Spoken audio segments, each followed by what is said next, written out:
Hello guys, तो कैसे हैं आप लोग। मैं उम्मीद करता हूं कि आप लोग बहुत ही अच्छे होंगे, बहुत ही मस्त होंगे। तो बहुत सारे स्टूडेंट का बहुत ही ज़्यादा काफ़ी डिमांड था सर कि एक सेपरेट वीडियो इलेक्ट्रॉनिक विन्यास बोले तो इलेक्ट्रॉनिक कॉन्फ़िगरेशन के ऊपर बनाइए। तो आज का जो वीडियो है ना सेपरेटली इलेक्ट्रॉनिक विन्यास के ऊपर ही है। तो आप लोगों को करना क्या है कि इस चैनल को अभी तक सब्सक्राइब नहीं किया है तो चैनल को सब्सक्राइब कर दीजिए, वीडियो को लाइक कर दीजिए, दोस्तों के साथ शेयर कीजिए। और अगर कोई भी डाउट है ना मन में तो उसको कमेंट करके कमेंट सेक्शन में कमेंट कीजिए और पूछिए ताकि हम उस डाउट को क्लियर कर सके। तो आइए वीडियो को शुरुआत करते हैं। तो सबसे पहले यहाँ पे लिखे हैं क्या कि इलेक्ट्रॉनिक विन्यास, इसको इंग्लिश में क्या बोलते हैं सर? तो इसको बोलते हैं इंग्लिश में इलेक्ट्रॉनिक कॉन्फ़िगरेशन। चलिए इसको इंग्लिश में क्या बोलते हैं? Electronic configuration. उसके बाद लेते हैं क्या कि इलेक्ट्रॉनिक कॉन्फ़िगरेशन है ना, इसमें क्या होता है कि इलेक्ट्रॉनों की संख्या को किसी भी नाभिक के, मान चलिए कोई भी तत्व है उसमें क्या होगा, नाभिक होगा। तो नाभिक में क्या होता है, उसके चारों ओर क्या लगाता है, चक्कर लगाता है। कौन? इलेक्ट्रॉन लगाता है। मतलब उसके चारों ओर क्या होते हैं, कक्ष होते हैं। चलिए कक्ष होगा, तो यहाँ कक्ष है। तो इसी कक्ष में इलेक्ट्रॉन की संख्या को, मतलब इलेक्ट्रॉनों को क्या करना, मतलब डिस्ट्रीब्यूट करना, उसमें वितरण करना ही क्या कहलाता है? इलेक्ट्रॉनिक विन्यास कहलाता है। अब बात करते हैं सर कि इलेक्ट्रॉनिक विन्यास हम क्यों निकालते हैं, मतलब क्यों निकालना आना चाहिए। तो इसलिए निकालना आना चाहिए, मान चलिए कोई भी तत्व है, मान लीजिए सोडियम, जिसका परमाणु संख्या कितना होता है, 11 होता है। अब हमसे कोई पूछ दे क्या कि सर सोडियम के अंतिम कक्ष में कितने इलेक्ट्रॉन होंगे, तो हम वहां पे रुक जाते हैं क्योंकि पता ही नहीं होता है। तो उसके लिए हमको क्या निकालना होता है? इलेक्ट्रॉनिक विन्यास निकालना होता है। तो चलिए अब हम निकालना स्टार्ट करते हैं कि इलेक्ट्रॉनिक विन्यास कैसे होता है। तब तक वीडियो को क्या कीजिए, शेयर कर दीजिए। चलिए यहाँ पे इलेक्ट्रॉनिक विन्यास निकालने के लिए एक वर्ड हमेशा के लिए याद होना चाहिए। वो क्या याद होना चाहिए सर? एस होना चाहिए, पी होना चाहिए, डी होना चाहिए और एफ होना चाहिए। सिंपल सी बात है, इसमें हमको विशेष डिटेल से नहीं जानना है, क्योंकि हम ऐसे अगर याद रखेंगे ना तो जल्दी, बहुत जल्दी किसी भी तत्व का इलेक्ट्रॉनिक विन्यास निकाल पाएंगे। तो चलिए एस है, उसके बाद पी है, उसके बाद डी है, उसके बाद क्या है, एफ है। अब मान लीजिए इसमें जो ऑर्बिट है ना, इसको बोलते हैं पहला कक्ष, उसके बाद बोलते हैं दूसरा कक्ष, उसके बाद तीसरा कक्ष, उसके बाद चौथा कक्ष। पहला कक्ष को बोलते हैं के, दूसरा को एल बोलते हैं। तो चलिए एल, उसके बाद एम, उसके बाद एन।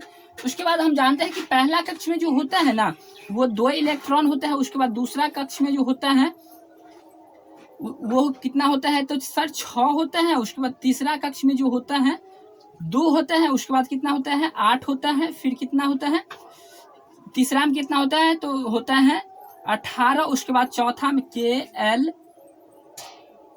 के पहला में होगा के, उसके बाद एल, उसके बाद एम, उसके बाद क्या होता है, एन होता है। तो यहाँ पे होता है कितना, तो चौथा में होता है कितना, 32 इलेक्ट्रॉन रहता है। अब ये हम अपने मन से नहीं बोले हैं, एक साइंटिस्ट हुआ करता था जिसका नाम था क्या, बोरी-बोर्ड। क्या नाम था? बोरी-बोर्ड। ये बोरी-बोर्ड नामक साइंटिस्ट ने क्या बोला कि किसी भी कक्ष में कितना इलेक्ट्रॉन रहेगा वो होता है क्या, वो होता है 2n², इसके बराबर होता है। किसी भी कक्ष में इलेक्ट्रॉनों की संख्या क्या होता है, 2n² होता है। ये किसने बोला था? ये बोला था बोरबरी ने। क्या बोला था? बोरबरी ने बोला था। कौन सा बोला था, कौन साइंटिस्ट ने? तो बोरबरी ने। इन्होंने कहा था कि जहाँ पे n क्या है, कक्षों की संख्या है। क्या है? कक्षों की संख्या। अब यहाँ पे देखिए ना, अगर पहला कक्ष लेते हैं तो 1 का 2 गुने 1 का स्क्वायर 1, तो मतलब 2 आ गया। उसके बाद यहाँ दूसरा कक्ष है तो 2 गुने 2 का स्क्वायर, तो 2 का स्क्वायर 4, तो 4 दूना 8। इस प्रकार से हम आ गया 8। उसके बाद तीसरा कक्ष है तो 2 गुने 3 का स्क्वायर 9, तो 9 दूना 18। उसके बाद चौथा कक्ष है तो 2 गुने 4 का स्क्वायर मतलब 16, 16 दूना कितना हो गया, 32 हो गया। चलिए ये तो बात थी क्या, बेसिक बात थी। उसके बाद आइए हम क्या पढ़ते हैं, ऑफ वाव के नियम। ऑफ वाव के नियम को हम पढ़ते हैं और इलेक्ट्रॉनिक विन्यास निकालने की कोशिश करते हैं। चलिए अब हम बात करते हैं क्या कि एस पी डी एफ। चलिए एस के पास कितना इलेक्ट्रॉन अधिकतम से अधिकतम रह सकता है, तो 2 इलेक्ट्रॉन। उसके बाद पी के पास कितना इलेक्ट्रॉन, तो 4 जोड़ते जाइए, सब में क्या करते जाइए, 4 ऐड करते जाइए। तो यहाँ पे 2 है तो इसका मतलब यहाँ पे कितना हो जाएगा, 4 हो जाएगा। 2 यहाँ पे हो जाएगा सर 6। उसके बाद 6 में 4 जोड़ेंगे तो 10, और 10 में 4 जोड़ेंगे तो कितना हो जाएगा, 14। मतलब एस के पास कितना इलेक्ट्रॉन होगा, तो 2 इलेक्ट्रॉन होगा।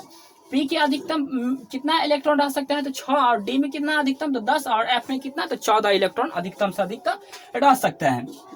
अब बात करते हैं सर हम कक्ष की। तो कक्ष की बात करते हैं तो पहला कक्ष को बोलते हैं पहला इसको क्या बोलते हैं, उपकक्षा बोलते हैं, उपकक्षा। इसको इंग्लिश में बोले तो सब ऑर्बिट या सब सेल भी बोल सकते हैं। चलिए ये क्या हो गया, उपकक्षा हुआ। इसको क्या बोलते हैं, कक्ष बोलते हैं। पहला कक्ष क्या है सर, के है, दूसरा क्या है, एल है, तीसरा है एम, उसके बाद चौथा क्या है, एन है।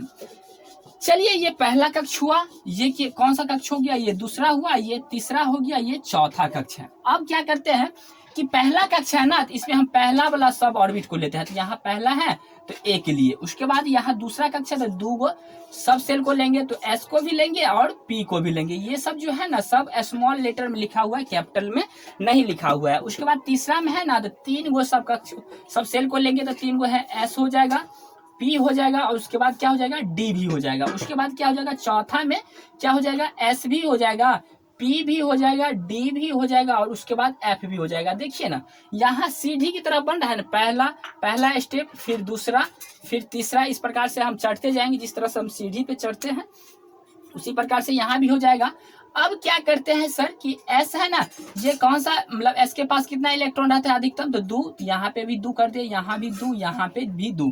उसके बाद पी के पास अधिकतम कितना इलेक्ट्रॉन रह सकते हैं, तो पी के पास सर रह सकता है 6 इलेक्ट्रॉन, तो 6 6 6। उसके बाद डी के पास कितना रह सकता है, तो 10 रह सकता है। तो चलिए यहाँ 10, यहाँ 10, और एफ के पास कितना रहता है अधिकतम, तो ये 14 इलेक्ट्रॉन रहते हैं। अब क्या करते हैं सर, यहाँ तो हम सब कक्ष में कितना इलेक्ट्रॉन रहता है उसको लिख दिए। उसके बाद ये सब कक्ष है ना किस ऑर्बिट में है, मतलब किस कक्ष में है, उस कक्ष का हम नाम लिखते हैं। तो यहाँ कौन सा कक्ष है, तो पहला कक्ष है तो सर 1 लगाएं। उसके बाद ये दूसरा कक्ष है तो 2s 2p। उसके बाद तीसरा है तो तीसरा में क्या किए, 3 है, फिर यहाँ 3 लगाए, यहाँ 4, यहाँ 4, यहाँ 4, यहाँ 4, मतलब इस प्रकार से इसको हम अरेंज कर लिए। अब क्या करना होता है, इसको करना होता है क्या कि इसको क्रॉस इंटरसेक्ट करते हैं, मतलब तीर के निशान से क्रॉस लाइन लगाते हैं। चलिए क्रॉस लाइन लगाएं, फिर इसमें भी क्रॉस लाइन लगाएं, फिर क्या किए, इसमें भी क्रॉस लाइन लगाएं। चलिए क्या किए, इसमें क्रॉस लाइन लगाएं, उसके बाद इसमें भी क्रॉस लाइन लगाएं, फिर इसमें भी क्रॉस लाइन लगाए। इसको थोड़ा सही से लगा देते हैं क्रॉस लाइन। चलिए इसको भी क्रॉस लाइन लगाए, ये क्रॉस है। चलिए ये क्रॉस लाइन लगाए। तो यहाँ पे किसी भी कि देखिए इसमें पहला है 1s है, इसमें दूसरा में क्या है 2s है, उसके बाद है 2p 3s, फिर 3p 3s, फिर 3p 3d 4s 4p और 4d। चलिए अब इस किसी भी तत्व का अगर हमको क्या निकालना है, इलेक्ट्रॉनिक कॉन्फ़िगरेशन निकालना है, तो उसके लिए हमको क्या होना चाहिए, तो सर इलेक्ट्रॉनिक कॉन्फ़िगरेशन निकालने के लिए उस तत्व की परमाणु संख्या हमेशा याद होना चाहिए। अगर परमाणु संख्या याद नहीं रहेगा तो उस तत्व का हम क्या कर सकते हैं, कॉन्फ़िगरेशन नहीं कर सकते हैं। तो यहाँ मान लीजिए अगर हमको एल्युमिनियम का क्या निकालना है, एल्युमिनियम का अगर इलेक्ट्रॉनिक कॉन्फ़िगरेशन निकालना है तो एल्युमिनियम का जानते हैं कि परमाणु संख्या कितना होता है सर, तो 13 होता है। चलिए अब इसको हम लिखना स्टार्ट करते हैं यहाँ से। ये नियम किसका है सर, तो ये है ऑफ वाव का नियम। किसका नियम है, ऑफ वाव का नियम। ये कौन सा नियम है सर, तो ऑफ वाव का मतलब क्या होता है, इसको अरेंज करना है, अच्छा तरीका से इसको सजाना। तो यहाँ सज गया नहीं, यहाँ फिर यहाँ चढ़ेगा, फिर यहाँ चढ़ेगा, यहाँ चढ़ेगा, इस प्रकार से हम इसको अरेंज कर लिए। उसके बाद क्या करते हैं, यहाँ पे एल्युमिनियम है। अब क्या करते हैं, पहले हम क्या लिखते हैं 1, मतलब 1s में अधिकतम कितना इलेक्ट्रॉन, तो 2 इलेक्ट्रॉन इसके पास। मतलब आप देखिए एक चीज बोलवे नहीं किए क्या कि जितना किसी भी तत्व का जितना परमाणु संख्या है उतना ही उसके पास कितना होता है, इलेक्ट्रॉन भी होता है। मतलब हम जानते हैं कि इलेक्ट्रॉनों की संख्या बराबर क्या होता है, परमाणुओं की संख्या। तो यहाँ पे हम कह सकते हैं कि जितना उसका परमाणु संख्या रहेगा उतना ही उसके पास इलेक्ट्रॉन रहेगा। तो चलिए पहला हम कितना रहेगा, 1s पे कितना इलेक्ट्रॉन है, 2। उसके बाद दूसरा कक्ष में आते हैं तो यहाँ हो जाएगा सर 2s के पास कितना इलेक्ट्रॉन अधिकतम, तो 2 इलेक्ट्रॉन रह सकते हैं। उसके बाद क्या है, p है 2p, तो p के पास कितना इलेक्ट्रॉन अधिकतम रह सकता है सर, तो 6p, तो 6 लिख सकते हैं।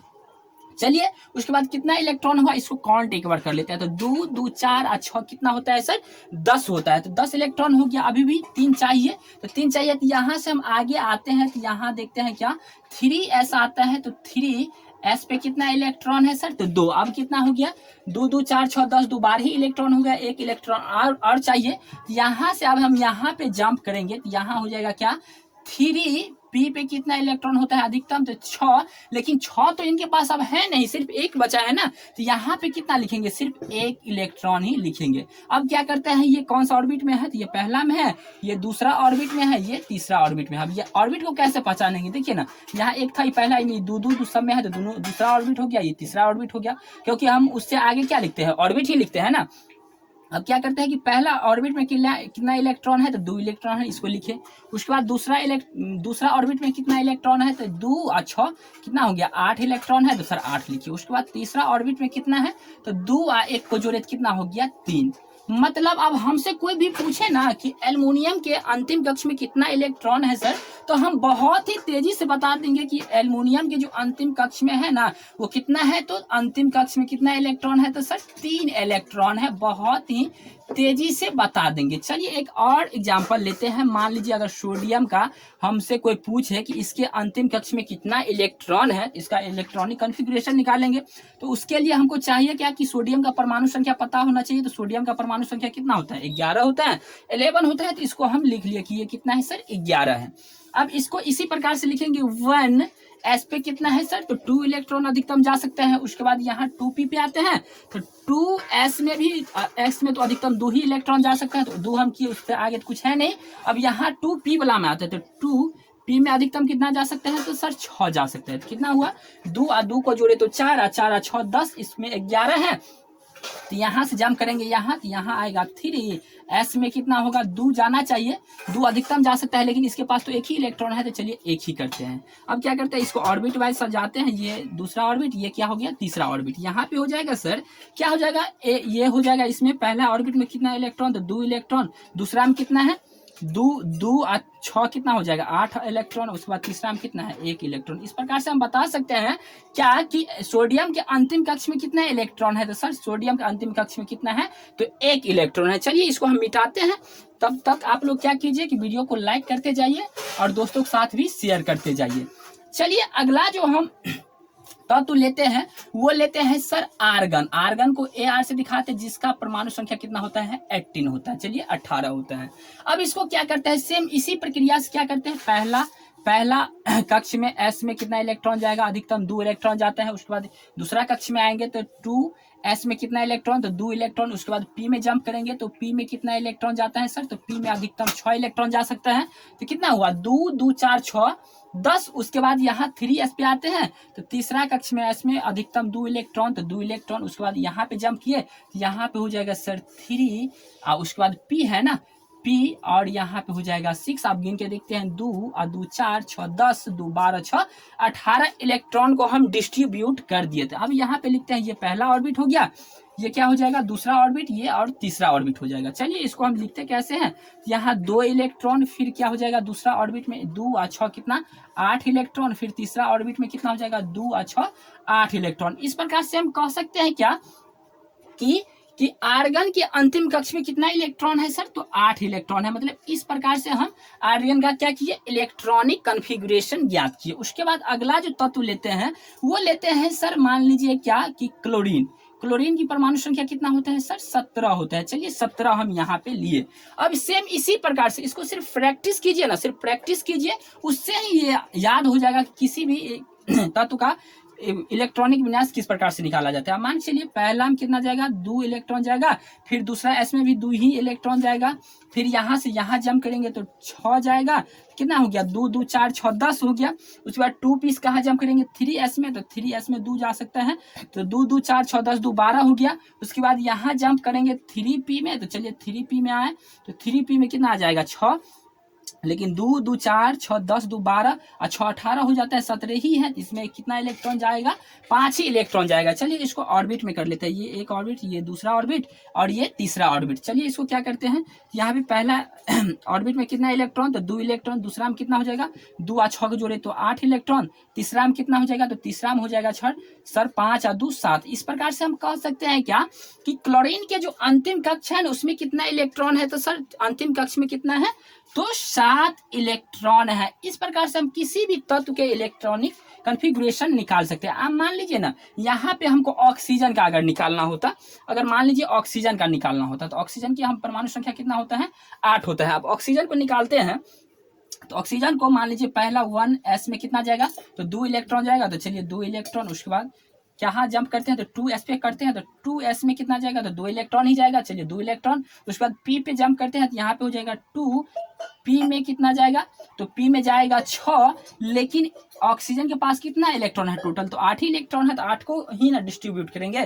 तो यहाँ 2 और 2 जोड़े तो 4, और 4 में 4 और जोड़ेंगे तब ना 8, तो यहाँ पे p पे कितना इलेक्ट्रॉन जाएगा, तो 4 ही जाएगा। इसको ये पहला ऑर्बिट हो गया, ये क्या हो जाएगा, दूसरा ऑर्बिट हो जाएगा। इस प्रकार से पहला ऑर्बिट में 2 कक्ष, तो पहला कक्ष में 2 इलेक्ट्रॉन और दूसरा कक्ष में कितना हो जाएगा, 6 कक्ष, और यही दूसरा कक्ष इसका अंतिम कक्ष है। तो कोई जब पूछे कि ऑक्सीजन के अंतिम कक्ष में कितना इलेक्ट्रॉन जाएगा सर, तो अंतिम कक्ष में कितना इलेक्ट्रॉन है, तो 6 इलेक्ट्रॉन है। मैं उम्मीद करता हूं कि ये चीज आप बहुत ही अच्छे तरीके से समझ गए होंगे। अगर वीडियो पसंद आए तो वीडियो को लाइक करें, चैनल को सब्सक्राइब करें, दोस्तों के साथ शेयर करें, और जाके कमेंट भी कीजिए कि नेक्स्ट जो टॉपिक, किस टॉपिक पे आपको वीडियो चाहिए। तो फिर मिलते हैं आपको नेक्स्ट वीडियो में, तब तक के लिए धन्यवाद।